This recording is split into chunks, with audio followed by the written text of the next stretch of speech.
Shalom Uvracha, mes chers amis. Nous sommes dans l'époque du Baal Shem Tov. Le Baal Shem Tov décide de partir avec sa fille et son scribe, le Rav Sofer, Tzvi Sofer. Eh bien, il décide de prendre le bateau. En prenant le bateau, il y a eu des complications en plein milieu du voyage, une tempête, la pluie et une tornade si forte que le capitaine du bateau trouve une île. Il dit on va s'arrêter sur cette île, je vais arranger le bateau pour qu'on puisse continuer notre chemin.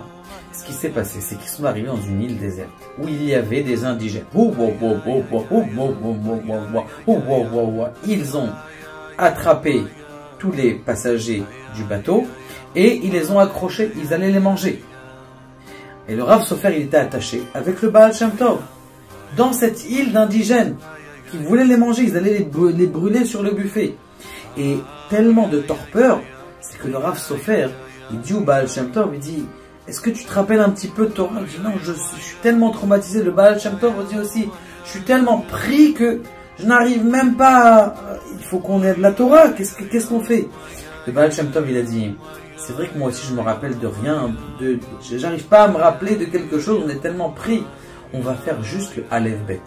Et il commence à dire Aleph, Bet, Gimel, Aleph, Bet, Gimel, Dalef, Vav, Zayin, Het, Tet, Yud. Et comme ça, il commence Aleph, Bet, Aleph, Bet, Aleph, Bet. Et ce qui arrive en plein milieu, c'est que la police, une sorte de police de l'endroit, il voit ces indigènes et il commence à venir et à libérer tous les otages qui étaient en train d'être mangés par les indigènes. Maintenant, le bateau repart. Baruch Hashem, le bateau a pu repartir et ils arrivent à Istanbul. Maintenant, lorsqu'ils arrivent à Istanbul, malheureusement, c'était pile la veille de Pessah. La veille de Pessah, il n'avait rien du tout. Le Baal Shem Tov, il a loué une maison, c'était une grande maison. Et il a loué une maison, mais il n'avait rien à manger pour Pessah. Il a dit à sa fille, écoute, ma fille, je suis désolé, mais je vais aller prier à la synagogue. Il va à la synagogue. Et sa fille, elle est en train de pleurer, et elle pleure sur le bord. Elle dit, on n'a rien, on n'a même pas de matzot pour faire.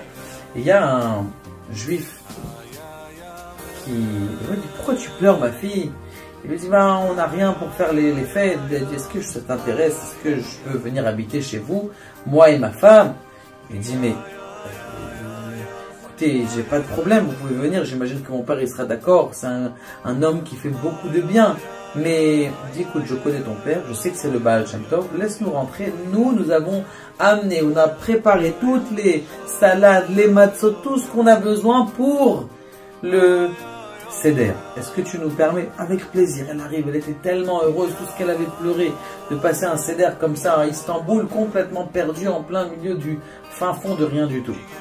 Et donc, ce qui se passe, c'est qu'ils arrivent à la maison, ils commencent à préparer, la femme elle commence à préparer, le Baal Shem Tov il revient du Bet HaKnesset et il voit une table, Baruch Hashem, par miracle, il lui dit, à l'homme, il lui dit, écoute, je sais que tu es venu jusqu'ici parce que tu voulais un enfant, ça fait longtemps que vous n'avez pas d'enfant, et que toute la raison pour laquelle tu es venu ici, c'est pour que je te donne un enfant. Eh bien regarde, tu as fait tellement du bien à moi et à ma fille pour qu'on puisse passer le Seder, qu'on puisse passer les fêtes dans l'opulence. Eh bien, Nishba, je te fais un serment comme quoi tu vas avoir un enfant.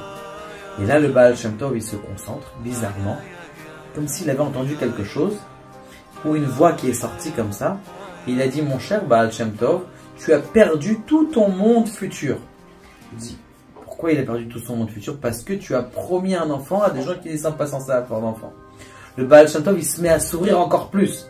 Il dit, comment? Les gens, ils ont tous entendu que le Baal Shem Tov n'avait plus de monde futur. Il dit, pas ça encore mieux. Maintenant, je vais faire l'ishma. Ça veut dire, je vais faire les choses que pour Dieu. Ça sera même pas pour.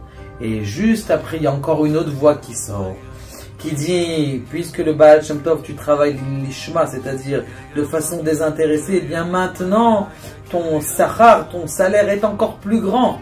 Mitor shelo l'ishma, Baal ishma, et ça c'est l'enseignement du Baal Shem Tov, qui le ramène et dit, pourquoi Mitor shelo l'ishma? D'abord, un homme doit commencer à faire son service divin de façon intéressée. On doit, dans un cours, amener de la nourriture. On doit, dans un cours, amener des pizzas. On doit, dans un cours, faire des omelettes. Une fois qu'on a fait des omelettes, les gens ils vont venir après. Pourquoi? Pour que justement, lorsque on commence, on dit je viens pas à un cours, je viens pour des omelettes. Qu'est-ce qu'il dit le Baal Shem Tov? Qu'est-ce qu'il dit le Yetzer Hara? Le Yetzer Hara, il dit tout simplement, il dit ah mais ceux-là ils sont venus manger, ils sont pas venus écouter un cours, donc il s'en va.